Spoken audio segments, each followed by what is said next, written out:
Olá, pessoal! Aqui quem fala é o professor e pesquisador Sérgio Henrique Souza Santos. Estamos aqui para o nosso quadro Evangelho, Consciência e Espiritualidade, onde buscamos conectar estudos científicos do mundo moderno com os ensinamentos do Evangelho de Jesus.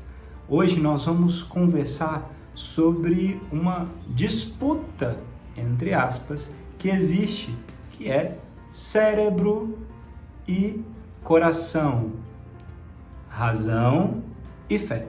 Como esses caminhos se comungam. E para iniciarmos, façamos a nossa prece de abertura. Senhor Deus, gratidão por mais uma vez podermos juntos estudar, aprender e evoluir. Que consigamos, Senhor, apesar de nossas fraquezas, colocar em prática esses ensinamentos que vêm de mais alto. Que as inspirações possam nos tocar e que saibamos de fato agir com amor e na luz que vem de Ti. Que assim seja. Muito bem, para iniciarmos as reflexões de hoje, façamos então a leitura do Evangelho de Jesus Cristo, segundo Mateus, comentado por Emmanuel e psicografado por Chico Xavier.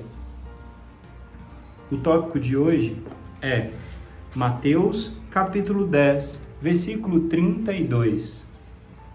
Assim, todo aquele que se declarar por mim diante dos homens, eu também me declararei por ele diante do meu Pai que está nos céus. Nos caminhos da fé. No mundo, de modo geral, habituamo-nos a julgar que os testemunhos de fé prevalecem tão só nos momentos de angústia superlativa, quando o sofrimento nos transforma em um alvo de atenções públicas. Evidentemente, na Terra, as crises de aflição alcançam a todos, cada qual no tempo devido, segundo as lutas regeneradoras que se nos façam necessárias, no curso das quais estamos impelidos a entregar todas as estratégias, energias de nosso espírito nos atos de fé. Entretanto, é preciso ponderar que somos incessantemente chamados a prestar depoimentos de confiança em Jesus através de reduzidas parcelas de bondade e tolerância, compreensão e paciência. Diante das ocorrências desagradáveis do cotidiano, tais quais sejam a referência desprimorosa, o pedido justo recusado, o beliscão da crítica, a desatenção e o desrespeito, o desajuste orgânico, o prejuízo inesperado, a transação infeliz, o desafio da discórdia. Impõe-se-nos a obrigação de confessar-nos seguidores do Cristo por intermédio das definições verbais claras e sinceras, mas somos igualmente convidados a fazê-los na superação dos aborrecimentos comuns, porquanto só atravessando as diminutas contrariedades do dia a dia, como grandes ocasiões de revelar confiança em Jesus, é que aprenderemos a suportar as grandes provações como se fossem pequenas. Que assim seja. Ah, que texto lindo! Esse texto, para mim, é um texto especial. É um texto que eu até deixo marcadinho. Por quê? Ele nos ensina o que são os caminhos da fé no nosso dia a dia, na nossa vida cotidiana. É muito comum nós pensarmos que é necessário ter a fé, acreditar e confiar em Deus e no Mestre Jesus, naqueles grandes momentos de dificuldade e provações da vida, as grandes enfermidades ou perdas que todos nós passamos durante a vida. Mas o que Emmanuel vem nos fazer refletir?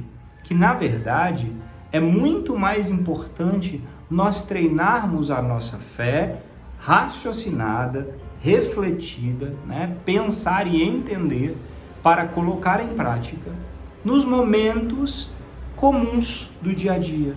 Quando alguém nos chateia sendo contrário a nós, quando alguém é injusto conosco, quando alguém fala algo que por acaso nós sabemos não ser verdade ou nos aborrece, quando nós temos uma transação financeira ou problemas materiais, quando temos uma pequena doença, quando aborrecimentos dentro de casa, no dia a dia, na lida familiar ou no trabalho, com os desentendimentos que são normais em sociedade, vêm nos aborrecer.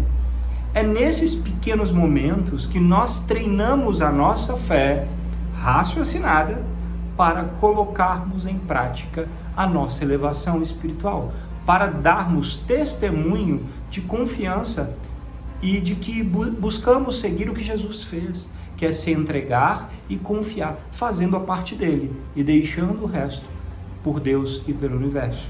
E aí, nós temos essa capacidade já de entregar nas mãos de Deus o que não está em nossas mãos? Ou ficamos contrariados, aborrecidos, chateados, liberamos energias e vibrações ruins toda vez que uma contrariedade ou algum aborrecimento vem nos visitar no dia a dia?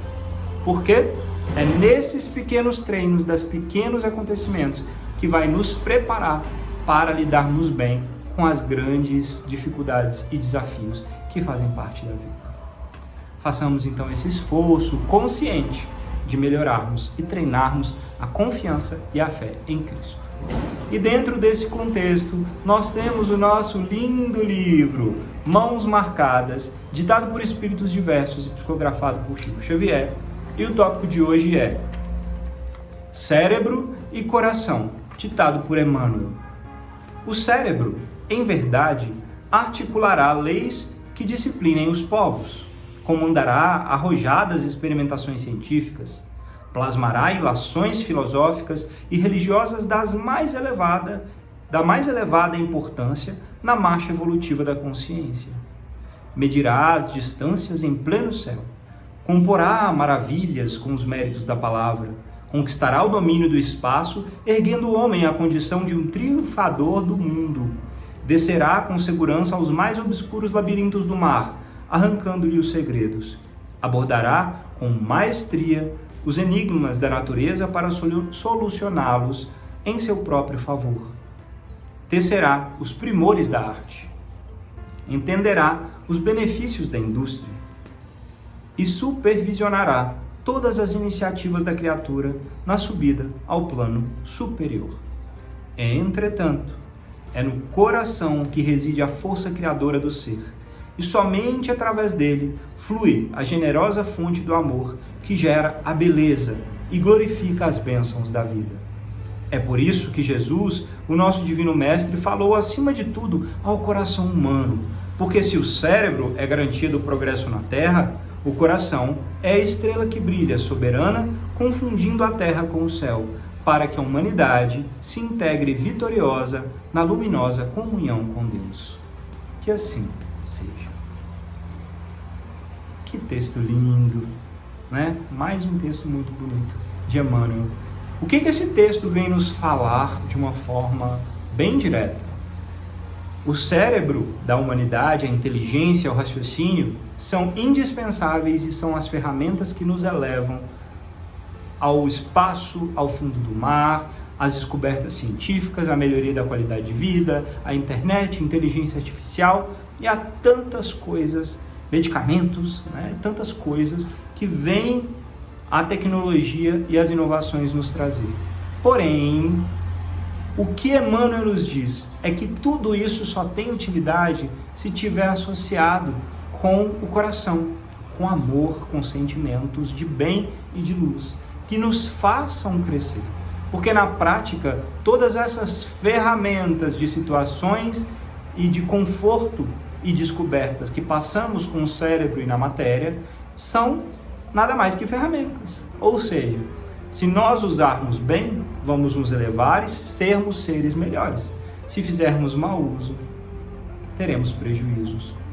Quantas e quantas pessoas hoje deixam de lado, e nós mesmos, às vezes, podemos cometer esse deslize, de deixar de lado pessoas queridas, né, conversas e momentos de emoção pura para mexer na internet, no celular, ou para filmar alguma coisa. Então, realmente tem horas que a gente tem que colocar a mão na razão e no coração, para que possam se alinhar e que assim façamos bom uso das ferramentas que Deus nos dá para uso na nossa elevação e crescimento íntimo de alma, que é o que importa no final dessa vida. É o quanto nós crescemos e nos tornamos melhores com cada situação vivenciada. E dentro desse contexto, nós trouxemos um artigo científico muito interessante, cujo título é o seguinte: o conflito entre fé e razão é real ou imaginário? Esse artigo científico foi publicado no Journal ou na revista que tem como título FAIRS, Journal of Theology. O que quer dizer? Revista Faros de Teologia, pelo autor Abraham Okunade. Bem, o que essa reflexão desse artigo científico nos traz, que é muito interessante? É uma análise histórica de fé e razão. Quando muitos teólogos, doutrinas, cristãs ou não, trazem através dos tempos a separação obrigatória entre fé e razão, ou seja, entre o que nós acreditamos com o nosso espírito e alma, a existência de nosso eu eterno, em oposição ao que o cérebro e ao que o raciocínio prova para nós aqui na matéria. E essa escola, digamos assim, separativista, que dissocia fé e razão, tem discípulos em todas as áreas, em todos os tempos, em todos os continentes, e na prática o que ele vem fazer refletir é: precisa ser assim? E ele traz exemplos de como também temos hoje, ainda e em diversos tempos, várias ideias teológicas de como podemos ter a conexão de fé e razão. Nós, obviamente, trazemos aqui, por exemplo, o Espiritismo, que define claramente que a fé deve ser raciocinada, ou seja, a fé que nós acreditamos em Jesus, nos ensinamentos, tudo que nós temos crença deve ter fundamentação no raciocínio. Então, a gente entende o processo e os porquês das coisas acontecerem ou deixarem de acontecer, claro, dentro das limitações nossas humanas, que são ainda muito grandes, mas compreendemos os vários porquês para, então, exercitarmos a nossa fé raciocinada, com base sempre no entendimento, fé raciocinada, o que para mim foi uma mudança completa de paradigma, de vida, de aceitação, de vivência de Deus, quando eu comecei a compreender e vivenciar essa fé raciocinada. Para mim, tocou profundamente. Entender as coisas para acreditar de forma associada, e é o que essas pesquisas feitas por Allan Kardec, por exemplo, que é trazida nos livros, né, do Pentateuco kardecista, o Livro dos Espíritos, o Evangelho segundo o Espiritismo, dentre outros, a Gênese e outros, que nos trazem esse entendimento dos porquês por detrás das vivências que nós temos. Mesma coisa, várias obras do Chico Xavier, né? Então isso me cala na alma profundamente e me dá uma tranquilidade de seguir associando fé e razão. Que cada um de nós possa ter essa análise crítica e buscar compreender, ter o esforço de conectar razão e fé para que possamos nos elevar a cada dia, porque o objetivo final é sempre esse. Façamos então a nossa prece de encerramento. Senhor Deus, anjos e mentores de luz, gratidão por mais uma vez podermos aprender. Que a Tua presença possa nos inspirar a sermos melhores, que consigamos de fato vencer a nós mesmos, a cada um, nas fraquezas que ainda temos, para evoluirmos, Senhor, cumprindo o objetivo de fato de estarmos aqui nessa terra, nesta vida. Que a Tua luz nos permita auxiliar e amparar mais aos que nos rodeiam, fazendo o bem e o correto a cada dia. Ilumine os que mais necessitam e abençoe a todos nós que aqui participamos. Que assim seja. Gratidão a vocês pela oportunidade de mais uma vez conversarmos.